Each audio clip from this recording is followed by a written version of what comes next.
আমরা আগে গ্যাসের চুলায় রান্না পাক করছি, কিন্তু এখন 1200 টাকা 1100 টাকা গ্যাস ছিল, এখন 2000 টাকার উপরে গ্যাস হয়ে গেছে। তাহলে 2000 টাকার উপরে যদি গ্যাস হয়ে যায়, তাহলে আমরা গরিব মানুষ কই যাবো? লার্কিতে রান্না করতে অনেক সময় লাগে, তাছাড়া লার্কি আনতে 500 টাকা মন লাগে। তাহলে আমরা লার্কি দিয়ে কি পাক করবো না পাক করার জিনিসপাতি আমরা কিনা ব্যবহার করবো? আমরা কই কি খেয়ে বাঁচবো?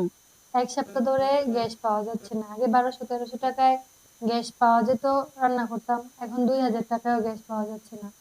যেখানে 3 বেলা রান্না করতাম, এখন 1 বেলা রান্না করি, তাও গ্যাস ঠিক মতো পাওয়া যাচ্ছে না। বর্তমান যে সাধারণ মানুষ গ্যাস সিলিন্ডারটা ব্যবহার করে, এলপি গ্যাসটা, এটার খুবই সংকট। এই সংকটটা সরকারের সঠিক নজরদারির অভাবে এবং কিছু অসাধু গ্যাস ব্যবসায়ী সিন্ডিকেট করে এই কৃত্রিম সংকটটা বছরের পর বছর করে আসছিল। এখন সরকার যে নির্ধারিত একটা দাম দিয়েছে তার প্রায় ডাবল মূল্যে এটা পাওয়া যাচ্ছে না।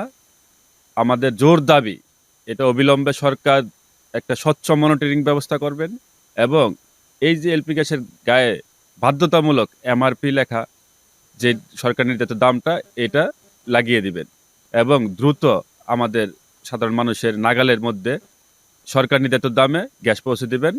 না তো, এক সপ্তাহ ধরে গ্যাস পাই না। এক সপ্তাহ আগে মাঝে মধ্যে টুকিটাকি আইতো, পাইতাম। এখন এক সপ্তাহ ধরে গ্যাস পাই না। এখন যে কাস্টমার করে যে 2000-2200 টাকা এরকম তো দেই না বেচতে। আমরা কয়েকদিন বেচছিলাম 1200, 1300, 1400, 1500, আমরা তো গ্যাস বিক্রি করতে পারি না। আমাদের নজর এসেছে সাভার উপজেলার প্রায় সবগুলো জায়গাতেই উচ্চ পর্যায়ে সিলিন্ডারের মূল্য বৃদ্ধি পেয়েছে। যে কারণে এটা নজর আসার পর আমি ভুক্ত অধিকারকে বিষয়টা অবহিত করে এবং ভুক্ত অধিকার থেকে গত 4 তারিখ একটি অভিযান পরিচালনা করা হয়েছে। দুজনকে অর্থদণ্ড প্রদান করা হয়েছে। এরপরও আমরা উপজেলা প্রশাসন থেকে নিয়মিত অভিযান পরিচালনা করে থাকব। এছাড়াও আমরা চিন্তা করছি তাদেরকে নিয়ে, আমরা যারা এখানে স্টেক হোল্ডার রয়েছেন গ্যাসের মূল্য বৃদ্ধির সাথে বা গ্যাসের সিলিন্ডারের সাথে যারা স্টেক হোল্ডার জড়িত রয়েছেন, তাদেরকে নিয়ে বসে একটা ইউনিক প্রাইস ঠিক করা যায় কিনা সরকার নির্ধারিত, এ বিষয়ে আমরা উপজেলা প্রশাসন থেকে ব্যবস্থা নেওয়া।